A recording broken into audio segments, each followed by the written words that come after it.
All of the major news stories made simple and easy for your listening pleasure. We'll break it down for you in keywords for this segment. We're joined by Adam. Good morning. Good morning, Lena. All right. So can I extend that question to you first just to get the ball rolling? Are pets good counselors? Yeah. Yeah. It's funny because if you think about the nature of counselors, is mostly what they do listen.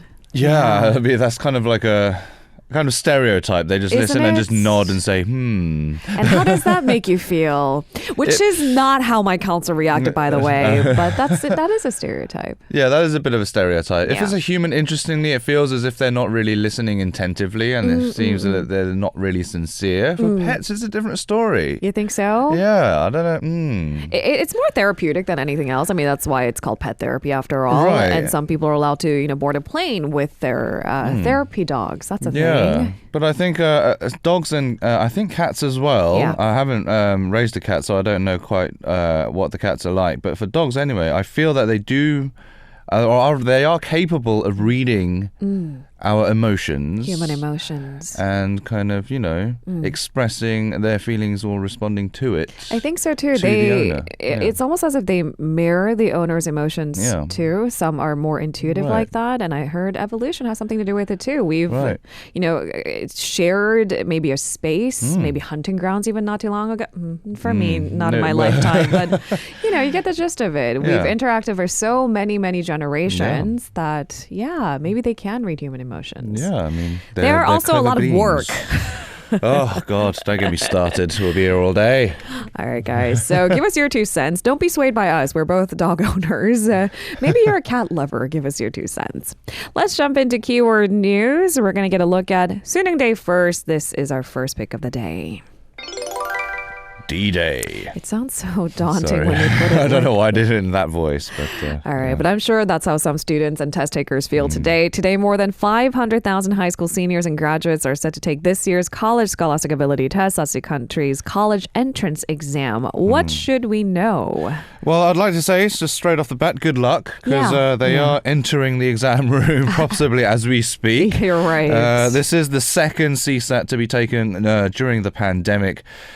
Face masks will be mandatory for all test takers. The test will run from 8:40 a.m. to just before 6 p.m. This is all stuff that we mentioned yesterday. Students are required to enter the exam room by 8:10, so you have 5 minutes. Hurry up if you haven't been there already. Why are you listening to us? Yeah, why are you listening to us? If you're listening on your phone walking into the exam room, then that's fine. But of course, electronical devices won't be allowed, so you will have to cut the radio if you are. There's many separate test sites as well for test takers infected with COVID-19 or showing symptoms of the virus. Also, what's new for this year, interestingly, is that the liberal arts and natural sciences will be taken together. This is implementing a relevant law that was passed in 2015, in fact. Basically, what this means is subjects will be divided into compulsory and a choice of others within the same subject group, if you wish. So, for example, in Korean language, 국어, mandatory tests will be literature and reading. They will have to take their tests, and then students can choose between either speech and writing or lingual media. What does that even mean? Lingual media? Is that something to do with media literacy? Look how much I know about Suning. But anyway. Yeah, but I think it's fit for people like us and how language is affecting media and stuff like that. The point being that it seems to be that they have more options to choose for their secondary subjects, right? Okay. Yeah. That's newly introduced this year for Suning. All right, guys, moving on to our second keyword of the day. Cutting Moderna. So Korea is cutting the use of Moderna vaccine to people under the age of 30 and instead providing the Pfizer jabs. This is similar to what several European countries have already done. That is right. Germany and France, for example, among many others, paused the use of Moderna on people under 30 as they had a high risk of developing this heart inflammation, a side effect known as myocarditis. Now, such cases haven't been as bad as in Europe here in Korea, but the government is taking what it's calling a preemptive measure for safety and precaution. It has been kind of mulling the idea after seeing the situation in Europe. Authorities advise people under 30 who haven't yet received a vaccine to get Pfizer instead, and those who already got their first dose with Moderna to get a Pfizer shot for their second. For boosters, though, it's a bit of a different story, however. Moderna will be used for booster shots. So for those who had maybe Johnson & Johnson, it could be paired with Moderna too. That's right. Or if they had Moderna for the first and second shot, then they can have the booster for Moderna, Moderna booster as well. That's because the Moderna booster uses half a dose of the vaccine that's initially, rather than what's initially used. So I think they're considering that it might be safer. All right. The government also announced that it will gradually stop using AstraZeneca vaccines as well. First doses of the AstraZeneca vaccine will be given until the end of November and second doses until the end of December, so they're kind of phasing it out. And that's just simply because inoculations with the AstraZeneca vaccine have decreased a lot recently, so there's not much demand or use for it. So, yeah. All right, guys, on to our third keyword of the day. Venture boom. So President Moon Jae-in has touted Korea's rise of startups, saying the number of new ventures surpassed 120,000 for the first time. Is that the total tally?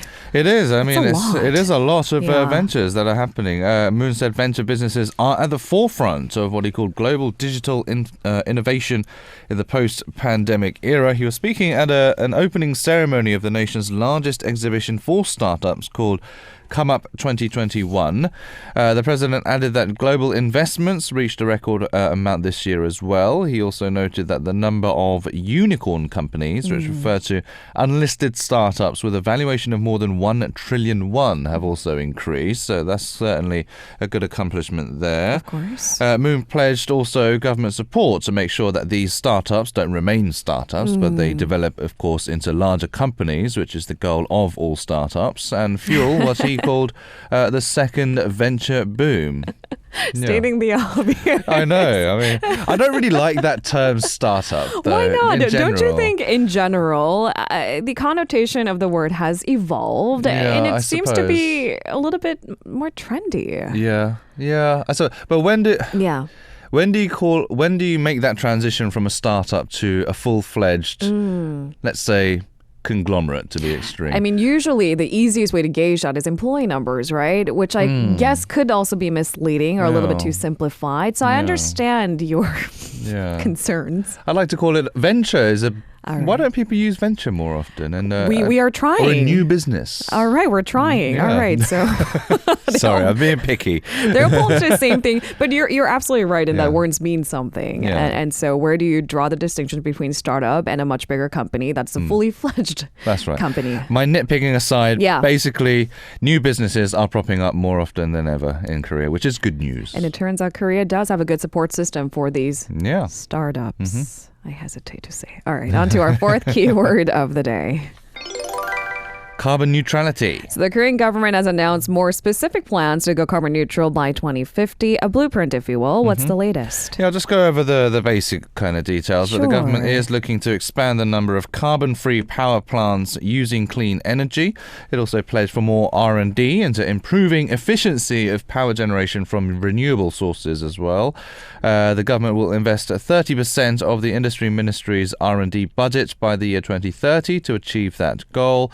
Korea will also develop hydrogen and ammonia as feedstock for thermal power generation in order to gradually phase out the use of fossil fuels. The plan envisions more than half of Korea's coal-fired thermal power plants using a fuel mix consisting of 20% ammonia as early as 2030. By 2035, local gas-fired thermal power plants will use a mix of liquefied natural gas, or LNG, and 30% hydrogen, and they're planning on increasing that ratio of hydrogen in the near future as well.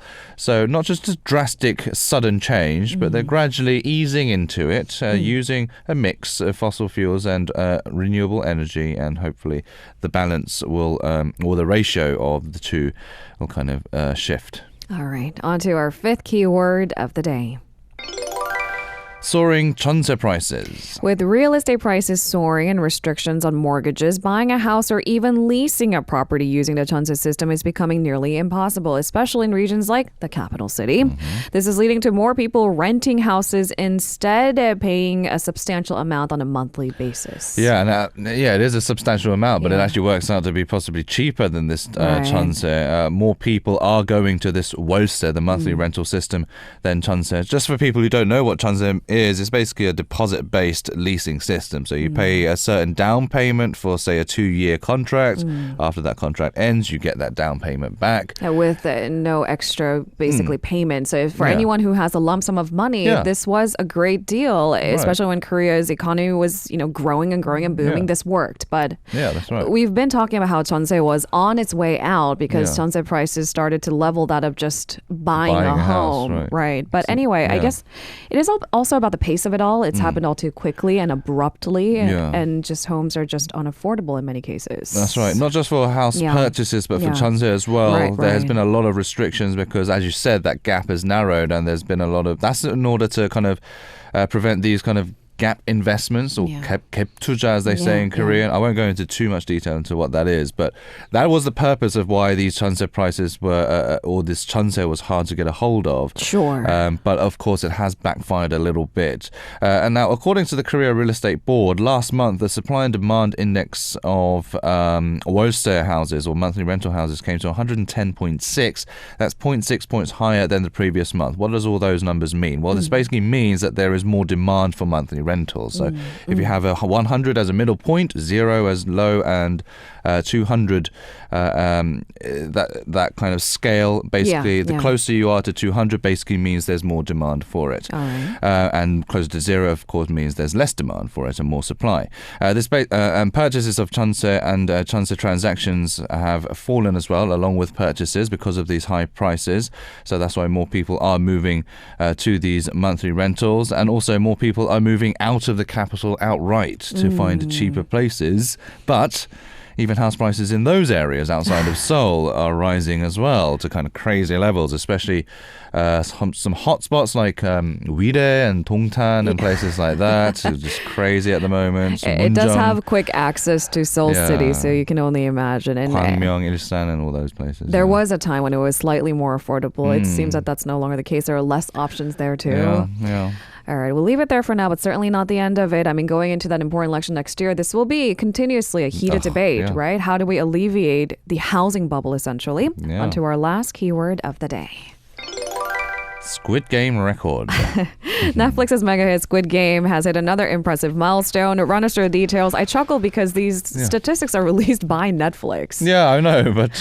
but it's important nonetheless. I trust that they're accurate. But, but Netflix did reveal that Squid Game posted a total of, get this, 1.65 billion hours of streaming in the first 4 weeks of release. That's the first 4 weeks of release. That makes it the most watched, of course, Netflix content of all time. Now, what does 1.65 billion hours amount to? It's equivalent to 188,400 years. I love this math. It's quite astounding, isn't it? Now, Netflix said about 142 million households had watched the series over the cited period as well. Its total viewing hours far outnumbered that of other Netflix hits, including the period romance drama Bridgerton Season 1.